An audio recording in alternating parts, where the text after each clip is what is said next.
Good evening students. स्वागत है आप सभी का हमारे यूट्यूब चैनल पर। तो कैसे हैं आप सब? उम्मीद है आप सब अच्छे होंगे। तो आज जो हम लेकर के आए हैं आपके सामने जनरल साइंस की क्वेश्चन सीरीज। जनरल साइंस की क्वेश्चन सीरीज। तो इसमें कुछ क्वेश्चंस हैं और जो बहुत ही बेसिक क्वेश्चंस हैं और बहुत ही इम्पोर्टेंट क्वेश्चन हैं। सैनिक स्कूल, आरएमएस, मिलिट्री स्कूल, आरएएमसी और एनवीएस वगैरह के लिए बहुत ही बेसिक और सिंपल क्वेश्चन है जो कि जनरली एग्जाम्स के अंदर पूछे जाते हैं, बार बार रिपीट होते हैं। हम देखते हैं उन क्वेश्चंस को बारी बारी से। आइए शुरू करते हैं। फर्स्ट क्वेश्चन है हमारा। फर्स्ट क्वेश्चन क्या है? What is the main function of enzyme amylase in the digestive system? कि हमारे डाइजेस्टिव सिस्टम के दौरान हमारे डाइजेशन में जो एंजाइम, कौन सा एंजाइम? अमाइलेज जो एंजाइम होता है उसका क्या फंक्शन है, वो क्या काम करता है? तो पहला ऑप्शन है ब्रेक डाउन ऑफ प्रोटीन्स। पहला क्या है? Break down of proteins. दूसरा है ब्रेक डाउन ऑफ फैट। तीसरा है break down of carbohydrates and fourth is the help in bile production. तो क्या अमाइलेज जो है वो प्रोटीन के ब्रेकडाउन में हेल्प करता है, प्रोटीन को डाइजेस्ट करता है? ये जो ऑप्शन है ये गलत है, क्योंकि अमाइलेज प्रोटीन का डाइजेशन नहीं करता है। दूसरा है फैट, ना ही अमाइलेज फैट का डाइजेशन करेगा।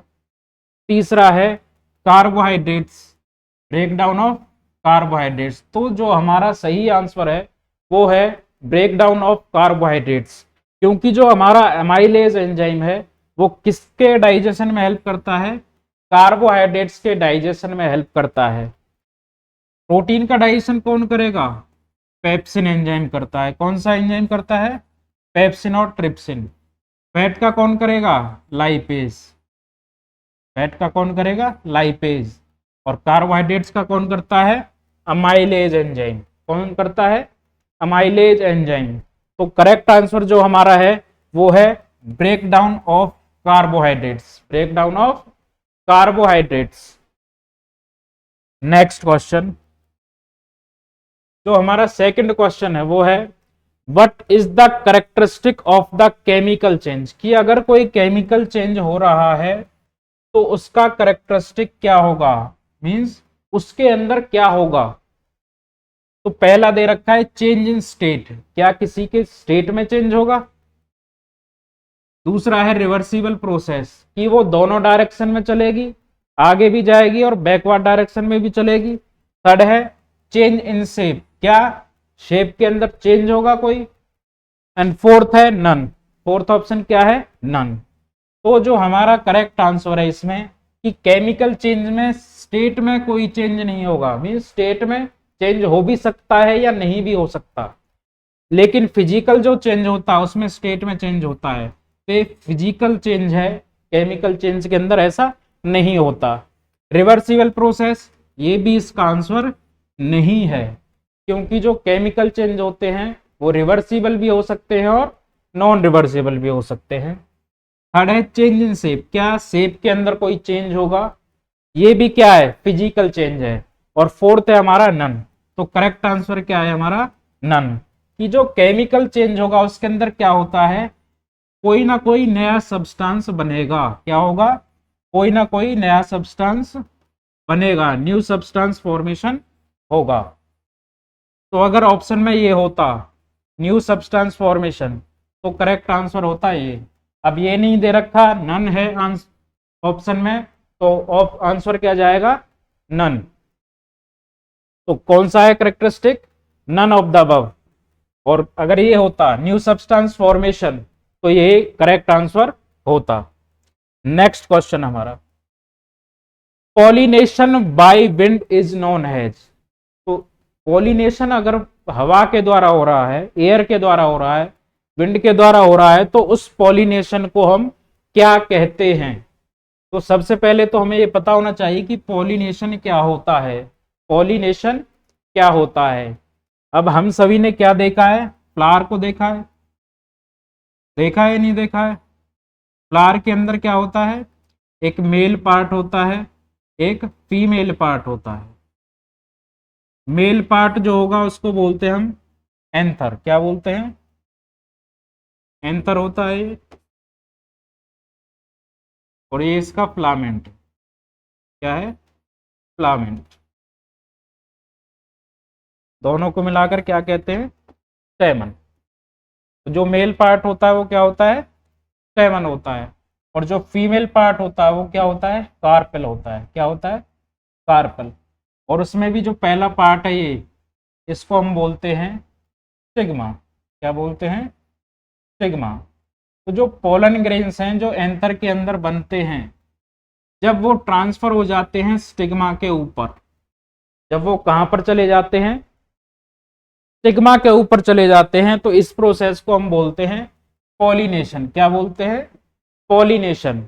Transfer of pollen grains from anther to stigma, उसको हम क्या बोलेंगे? पॉलिनेशन बोलेंगे। तो अगर बहुत सारे एजेंट्स हैं जो पॉलिनेशन करा सकते हैं, वो पानी भी हो सकता है, वाटर भी हो सकता है, इंसेक्ट भी हो सकता है, कोई बर्ड हो सकता है, या एयर हो सकती है। तो अलग अलग एजेंट्स हो सकते हैं। तो क्वेश्चन में पूछा है कि अगर पॉलिनेशन विंड के द्वारा हो रहा है तो हम उसको क्या कहेंगे? तो सबसे पहला दे रखा है हाइड्रोफिली। अब हमें पता है कि जो हाइड्रो वर्ड यूज होता है वो किसके लिए यूज होता है? वाटर के लिए यूज होता है। तो अगर ऑप्शन में विंड की जगह क्या होता, क्वेश्चन में विंड की जगह वाटर होता, तो हमारा आंसर जाता हाइड्रोफिली। तो हाइड्रोफिली क्या है? Pollination by water. दूसरा है एनिमोफिली। दूसरा क्या है ऑप्शन? एनिमोफिली। जो एनिमो वर्ड यूज होता है वो एयर के लिए या विंड के लिए यूज होता है। तो ये हमारा जो है करेक्ट आंसर क्या होगा? एनिमोफिली। पॉलिनेशन बाय एयर या विंड। जो एंटोमो वर्ड यूज होता है, ये वर्ड यूज होता है इंसेक्ट के लिए। किसके लिए यूज होता है? इंसेक्ट के लिए। तो अगर पॉलिनेशन बाय इंसेक्ट होता तो हमारा आंसर क्या होता? Entomophily. Insect. Pollination by insect को क्या कहते हैं? एंटोमोफिली। फोर्थ है इसमें ऑप्शन ऑर्निथोफिली। ऑर्निथोफिली क्या है? Pollination by birds. लेकिन क्वेश्चन में हमें क्या पूछा है? Pollination by wind. तो हमारा जो करेक्ट आंसर है वो है बी ऑप्शन, एनिमोफिली। क्या है? एनिमोफिली। पॉलिनेशन बाय विंड या एयर। तो समझ आया होगा क्वेश्चन कि pollination by wind is known as, कि अगर पॉलिनेशन विंड के द्वारा हो रहा है तब हम उसको क्या कहते हैं? एनिमोफिली। चलते हैं अपने नेक्स्ट क्वेश्चन की ओर। नेक्स्ट क्वेश्चन है हमारा, what is the process by which plants convert light energy into chemical energy? कि उस प्रोसेस को हम क्या कहेंगे जिसमें जो प्लांट्स हैं लाइट एनर्जी को, सनलाइट एनर्जी को या सोलर एनर्जी को किस में कन्वर्ट करते हैं? केमिकल एनर्जी के अंदर कन्वर्ट करते हैं। उस प्रोसेस को हम क्या कहते हैं? तो पहला ऑप्शन दे रखा है इसमें रेस्पिरेशन, दूसरा transpiration, third photosynthesis and fourth is the fermentation.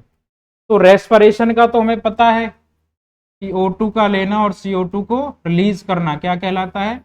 Respiration कहलाता है। दूसरा है ट्रांसपिरेशन। ट्रांसपिरेशन में क्या होता है कि अगर वाटर का लॉस हो रहा है एरियल पार्ट से, प्लांट के एरियल पार्ट से अगर वाटर लॉस हो रहा है तो उसको हम बोलते हैं ट्रांसपायरेशन। तो इसमें कोई भी एनर्जी का चेंज नहीं हो रहा है। तो ये भी हमारा क्या है? गलत आंसर है, रॉन्ग ऑप्शन है। थर्ड ऑप्शन क्या है? फोटोसिंथेसिस। फोटोसिंथेसिस। तो फोटोसिंथेसिस ही वो प्रोसेस है जिसमें हमारी जो सनलाइट होती है, लाइट एनर्जी होती है, उसको किस में कन्वर्ट कर देते हैं? केमिकल एनर्जी के अंदर कन्वर्ट कर देते हैं। तो फोटोसिंथेसिस के बारे में पढ़ा होगा कि फोटोसिंथेसिस क्या है? जिसके थ्रू प्लांट्स अपना खाना बनाते हैं, कार्बोहाइड्रेट्स बनाते हैं सनलाइट की प्रेजेंस में। और कौन सा पिगमेंट यूज होता है? क्लोरोफिल। कौन सा पिगमेंट यूज होता है? क्लोरोफिल। तो CO2 प्लस वाटर का यूज करके प्लांट्स क्या करते हैं सनलाइट की प्रेजेंस में, सनलाइट की प्रेजेंस में, क्लोरोफिल की प्रेजेंस में, जो कि ग्रीन कलर का पिगमेंट होता है लीव्स के अंदर, प्लांट्स क्या बनाते हैं, ग्लूकोज बनाते हैं। क्या बनाते हैं, ग्लूकोज बनाते हैं, ऑक्सीजन निकलती है और वाटर निकलता है। तो ये केमिकल इक्वेशन है किसका, फोटोसिंथेसिस का, कि प्लांट्स क्या करते हैं सनलाइट की जो एनर्जी है उसको कन्वर्ट कर रहे हैं किसमें, मॉलिक्यूल बना रहे हैं, केमिकल बना रहे हैं। कौन सा केमिकल बना रहे हैं, ग्लूकोज बना रहे हैं। तो वही क्या है, वही प्रोसेस क्या है, फोटोसिंथेसिस। तो हमारा जो करेक्ट ऑप्शन है वो क्या है, फोटोसिंथेसिस। लास्ट इसमें दे रखा है फर्मेंटेशन, इसका आंसर फर्मेंटेशन नहीं है, फोटोसिंथेसिस है।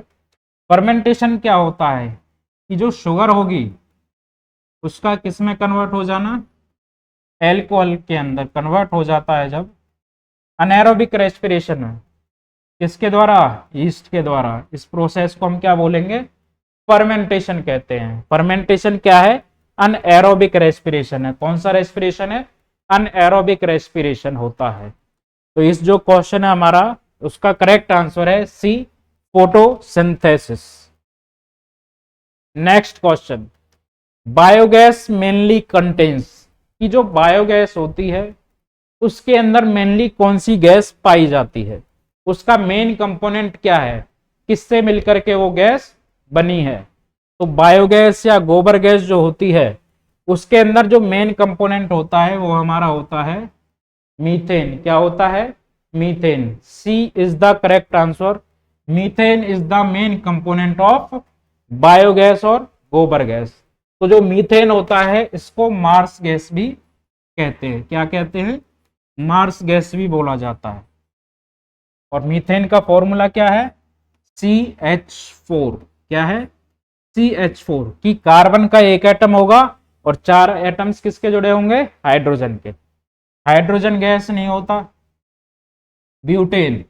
ब्यूटेन भी किसी का कंपोनेंट होता है। जो हमारे घरों में LPG यूज होता है, क्या यूज होता है, LPG सिलेंडर्स जो आते हैं घरों में, किचन के अंदर हम जो यूज करते हैं, वो गैस कौन सी है, LPG, लिक्विफाइड पेट्रोलियम गैस।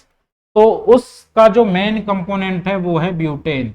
लेकिन हमें क्वेश्चन में क्या पूछा है, बायोगैस का मेन कंपोनेंट, कि बायोगैस के अंदर मेनली कौन सी गैस होती है। तो हमारा जो करेक्ट आंसर है वो क्या है, मीथेन। और मीथेन को और भी क्या कहा जाता है, मार्स गैस भी कहते हैं। और फॉर्मूला क्या है इसका, CH4।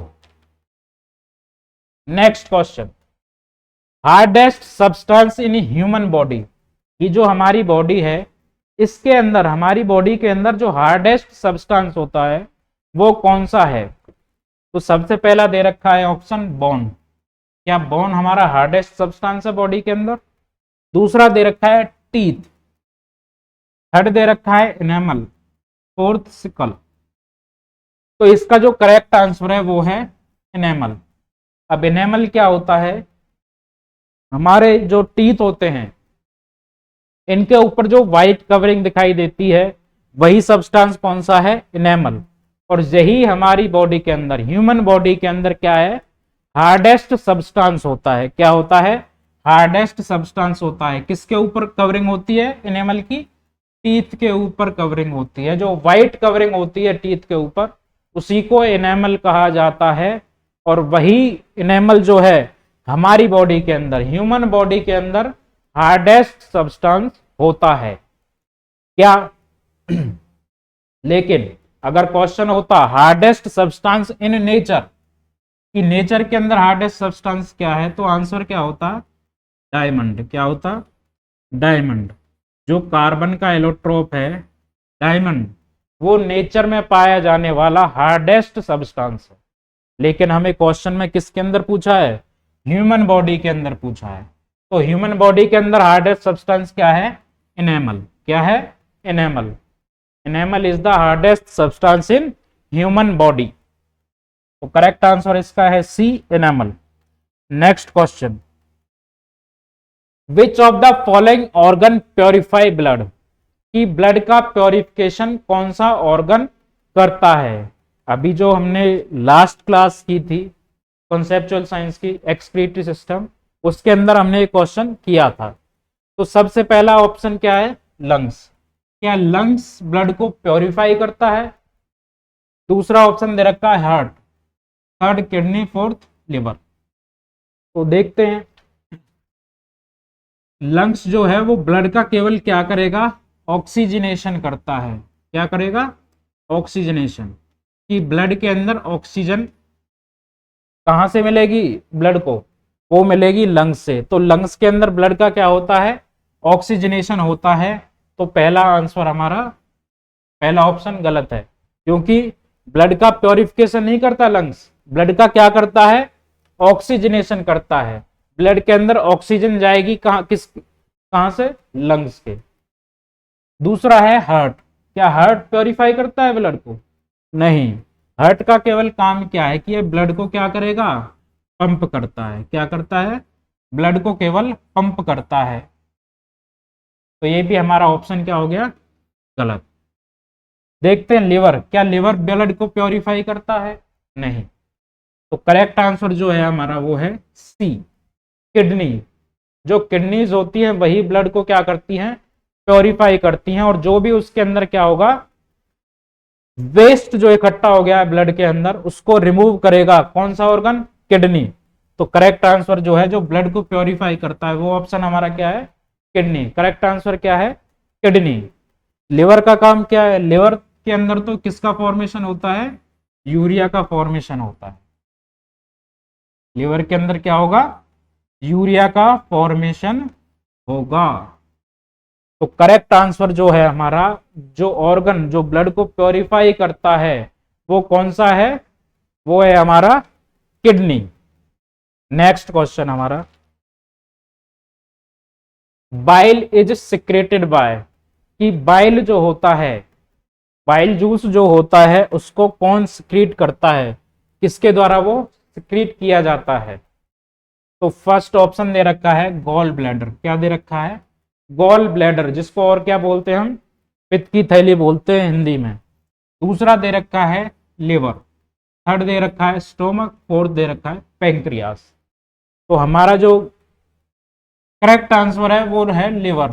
कि जो लिवर होता है वो स्क्रीट करता है बाइल को। लिवर क्या करता है?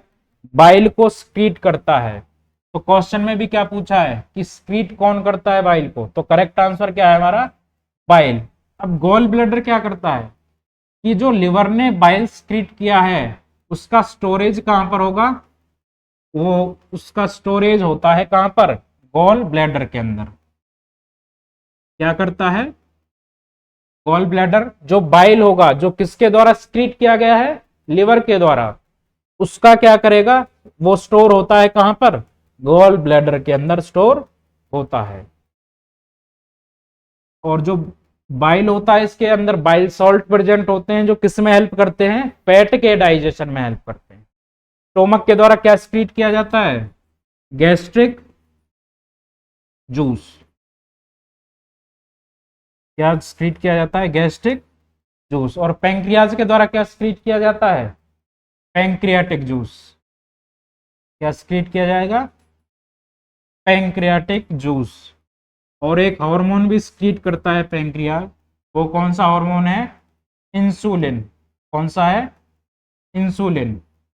जिसकी डेफिशिएंसी से, जिसकी कमी से, किस हार्मोन की कमी से हमें डायबिटीज होता है? वो इंसुलिन है। तो हमारा जो ये क्वेश्चन है, बाइल इज सिक्रेटेड बाय, तो उसका करेक्ट आंसर क्या है? लिवर। चलते हैं अपने नेक्स्ट क्वेश्चन की ओर। Largest organ of human body. कि हमारी जो ह्यूमन बॉडी है, इसके अंदर जो लार्जेस्ट ऑर्गन है, सबसे बड़ा ऑर्गन है, वो कौन सा है? तो देखते हैं ऑप्शंस को वन बाय वन। इंटेस्टाइन। क्या इंटेस्टाइन लार्जेस्ट ऑर्गन है? दूसरा है लंग्स। क्या लंग्स है? तीसरा दे रखा है नर्व, नर्व सेल जो होती है। एंड फोर्थ दे रखा है स्किन। तो इसका जो करेक्ट आंसर है वो क्या है? स्किन। कि जो हमारा स्किन है वही हमारा क्या है? लार्जेस्ट ऑर्गन है जो पूरी बॉडी पर ऊपर से नीचे तक कवर करके रखता है हमारी बॉडी को, वही क्या है? स्किन। और स्किन को और क्या बोलते हैं? डर्मा। क्या बोलते हैं? डर्मा। तो स्टडी ऑफ स्किन क्या हो जाएगा? डर्मेटोलॉजी हो जाएगा। तो जो लार्जेस्ट ऑर्गन है ह्यूमन बॉडी के अंदर वो कौन सा है? स्किन। इसका आंसर नर्व नहीं हो सकता, क्योंकि नर्व तो क्या है? सेल है, जबकि हमें पूछा क्या है? ऑर्गन। अगर हमें पूछा होता कि longest cell in human body, तब आंसर क्या होता? नर्व। लेकिन नर्व क्या है? सेल। और पूछा हमें क्या है? ऑर्गन पूछा है, लंग्स। लंग्स लार्जेस्ट ऑर्गन नहीं है ह्यूमन बॉडी का। इंटेस्टाइन, इंटेस्टाइन भी लार्जेस्ट ऑर्गन नहीं है। करेक्ट आंसर है स्किन। नेक्स्ट क्वेश्चन हमारा, विच of the following gas is a green house gas? कि कौन सी गैस इनमें से ग्रीन हाउस गैस है? ग्रीन हाउस गैस कौन सी होगी? जो ग्रीन हाउस इफेक्ट करती हैं, जो ग्रीन हाउस इफेक्ट करती है। अब ग्रीन हाउस इफेक्ट क्या होता है? कि जो ग्लोबल टेम्परेचर है, हमारी जो अर्थ का टेम्परेचर है वो इंक्रीज हो रहा है रेगुलरली। क्या हो रहा है? इंक्रीज हो रहा है। ग्लोबल जो टेम्परेचर है हमारा अर्थ का वो क्या हो रहा है? इंक्रीज हो रहा है। इसी टेम्परेचर के इंक्रीमेंट को हम क्या बोल रहे हैं? ग्रीन हाउस इफेक्ट बोलते हैं। क्या बोलते हैं? ग्रीन हाउस इफेक्ट बोलते हैं। तो इनमें से कौन सी गैस है जिसकी वजह से ग्रीन हाउस इफेक्ट होता है? तो देखते हैं। नाइट्रोजन रॉन्ग आंसर है। हाइड्रोजन की वजह से नहीं होता, ऑक्सीजन की वजह से नहीं होता। कौन है? Carbon dioxide. करेक्ट आंसर क्या है? कार्बन डाइऑक्साइड, CO2 जो होती है वो मेन ग्रीन हाउस गैस है, जिसकी वजह से क्या होता है? ग्रीन हाउस इफेक्ट होता है। मींस जो हमारा ग्लोबल टेम्परेचर है वो इंक्रीज हो रहा है, उसी को हम ग्रीन हाउस इफेक्ट बोलते हैं। और जो गैस रिस्पॉन्सिबल है ग्रीन हाउस इफेक्ट के लिए उसको ग्रीन हाउस गैस कहते हैं। और वो कौन सा है? CO2, carbon dioxide. Carbon dioxide के अलावा CFC, क्लोरोफ्लोरोकार्बन्स, ये भी क्या करते हैं? ग्रीन हाउस इफेक्ट प्रोड्यूस करते हैं। नाइट्रस ऑक्साइड क्या होता है? नाइट्रोजन डाइऑक्साइड, इसकी वजह से भी क्या होगा? ग्रीन हाउस इफेक्ट होता है। तो हमारा करेक्ट आंसर क्या है? Carbon dioxide. कार्बन डाइऑक्साइड क्या है? मेन गैस है जिसकी वजह से क्या होगा? ग्रीन हाउस इफेक्ट होता है। नेक्स्ट ऑर्गन, हमारा next question, respiratory organ of humans. कि ह्यूमंस के अंदर कौन सा ऑर्गन है जिसके थ्रू हम रेस्पिरेशन करते हैं? वो कौन सा ऑर्गन है? तो सबसे पहला ऑप्शन क्या दे रखा है? स्किन। क्या हम स्किन के द्वारा रेस्पिरेशन करते हैं? गलत आंसर है। क्या है? गलत आंसर है, रॉन्ग आंसर है। स्किन के द्वारा रेस्पिरेशन कौन करता है? अर्थवर्म है। कौन है? अर्थवर्म। केंचुआ जो होता है वो स्किन की हेल्प से क्या करता है? रेस्पिरेशन करता है। क्या जो हार्ट है वो रेस्पिरेशन में हेल्प करता है क्या? नहीं, वो हमारे ब्लड के सर्कुलेशन में हेल्प करता है। किस में हेल्प करता है? ब्लड के सर्कुलेशन में हेल्प करता है। किडनी रेस्पिरेशन में हेल्प करता है क्या? नहीं। किडनी क्या है? एक्सक्रीटरी सिस्टम जो होता है उसका ऑर्गन है, तो ये एक्सक्रीशन में हेल्प करता है। तो हमारा जो करेक्ट आंसर है, हमारे अंदर जो ह्यूमंस के अंदर जो रेस्पिरेटरी ऑर्गन है वो कौन सा है? लंग्स। इसके थ्रू रेस्पिरेशन करते हैं हम, लंग्स के थ्रू। तो नेक्स्ट क्वेश्चन हमारा, ozone layer is present in which atmospheric layer? कि किस एटमॉस्फेयर की लेयर के अंदर, एटमॉस्फेयर की कौन सी लेयर के अंदर ओजोन लेयर प्रेजेंट है? ओजोन लेयर किस एटमॉस्फेयर लेयर में प्रेजेंट है? तो एटमॉस्फेयर की अलग अलग लेयर्स होती है, troposphere, stratosphere, mesosphere, thermosphere, exosphere. तो ये अलग अलग लेयर्स हैं किसकी? एटमॉस्फेयर की। तो इनमें से किस लेयर के अंदर ओजोन लेयर प्रेजेंट है हमारी? तो देखते हैं। ट्रोपोस्फेयर, जो सबसे पहली लेयर होती है एटमॉस्फेयर की वो कौन सी है? ट्रोपोस्फेयर है।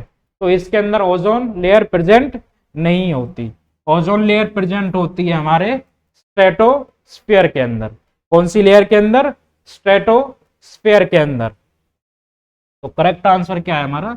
B, stratosphere. ओजोन लेयर क्या काम करती है कि जो सनलाइट से जो भी अल्ट्रावायलेट रेज आ रही हैं, अल्ट्रावायलेट रेज जो आ रही हैं सनलाइट में, उनको वहीं पर रोक लेती है, नीचे नहीं आने देती, अर्थ तक, अर्थ सरफेस तक नहीं आने देती। तो अगर यूवी रेज आ जाएंगी तो क्या हो जाएगा? तो ये हमें कैंसर कॉज कर सकती है। क्या कर सकती है? इनकी वजह से कैंसर हो सकता है, कैटरेक्ट हो सकता है आईज के अंदर, और भी बहुत सारी डिजीज हो सकती हैं। तो ओजोन लेयर क्या है हमारे लिए? बहुत ही इंपॉर्टेंट है। तो कौन सी लेयर के अंदर प्रेजेंट होता है एटमॉस्फेयर की? स्ट्रेटोस्फीयर के अंदर प्रेजेंट होता है। ओजोन का फॉर्मूला क्या है? O3। ये ऑक्सीजन के 3 एटम्स जब आपस में जुड़ते हैं तो क्या बनता है? ओजोन बनता है। तो ओजोन लेयर है, तो किस लेयर में है एटमॉस्फेयर की? स्ट्रेटोस्फीयर में। नेक्स्ट क्वेश्चन है हमारा, plants grown in desert are known as, कि ऐसे प्लांट्स जो डेजर्ट के अंदर ग्रो करते हैं, जहां पर पानी की कमी है वहां पर ग्रो करते हैं, ऐसे प्लांट्स को हम क्या कहते हैं? तो देखते हैं ऑप्शन। अभी हमने देखा था कि हाइड्रो जो वर्ड यूज होता है किसके लिए यूज होता है? वाटर के लिए। तो क्या ऐसे प्लांट जो जहां पर पानी की कमी है उसको हाइड्रोफाइट बोलेंगे क्या? नहीं। हाइड्रोफाइट क्या होंगे? ऐसे प्लांट जो कहां पर ग्रो करते हैं? वाटर में ग्रो करते हैं, उनको बोलते हैं हम हाइड्रोफाइट। तो पहला ऑप्शन क्या हो गया हमारा? रॉन्ग है। नेक्स्ट क्या है? लिथोफाइट्स। लिथोफाइट्स क्या कौन होते हैं?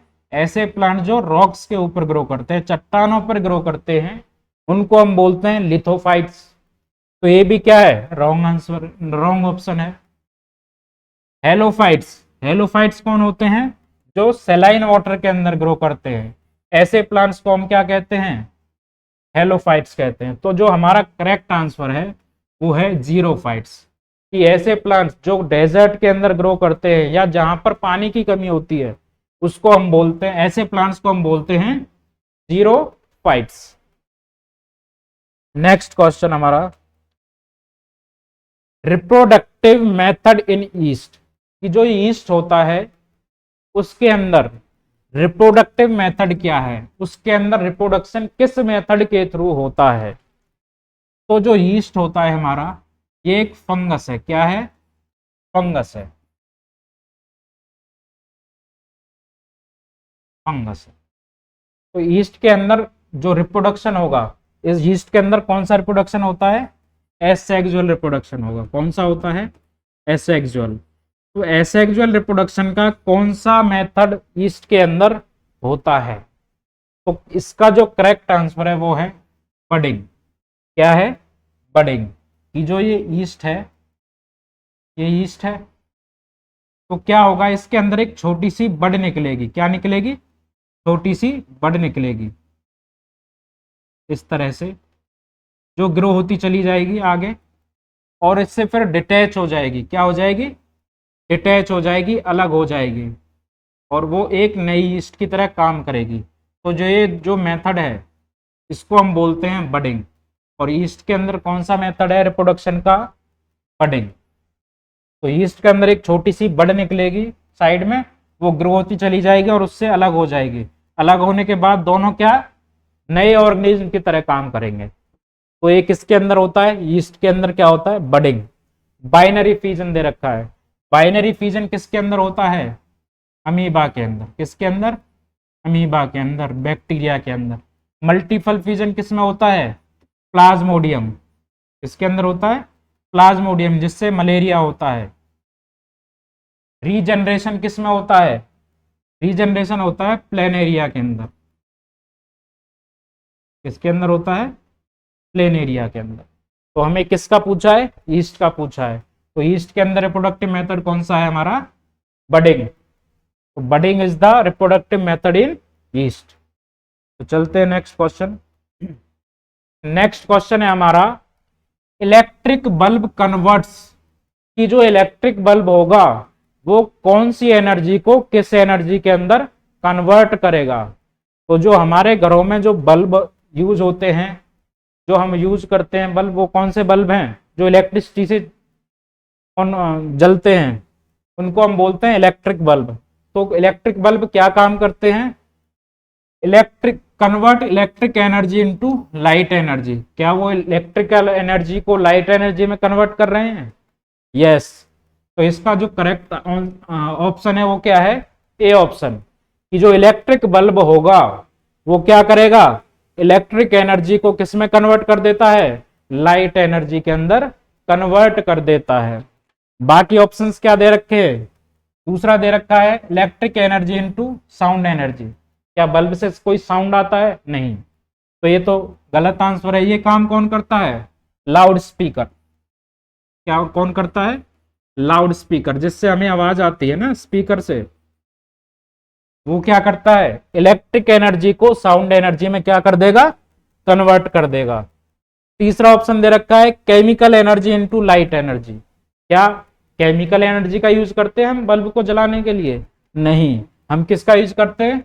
इलेक्ट्रिक एनर्जी का यूज करते हैं। तो करेक्ट आंसर क्या है हमारा? Convert electric energy into light energy. तो ये कहां पर होगा? जैसे हमने कैंडल जो होती है, कैंडल को जलाया, तो कैंडल के अंदर क्या होता है? वैक्स, और वैक्स क्या है? केमिकल। तो ये जो होगा, जो हमारा कैंडल है वो कन्वर्ट करता है किसको? केमिकल एनर्जी को किसमें? लाइट एनर्जी में। ठीक है। तो ये जो क्वेश्चंस थे कुछ बहुत ही सिंपल और अच्छे क्वेश्चंस, जो कि रेगुलरली एग्जाम्स के अंदर पूछे जाते हैं। बेसिक क्वेश्चन है, बहुत ही सिंपल। तो ये कुछ क्वेश्चंस थे, उम्मीद है सबको पसंद आए होंगे और अच्छे लगे होंगे। तो थैंक यू, आज के लिए यहीं तक।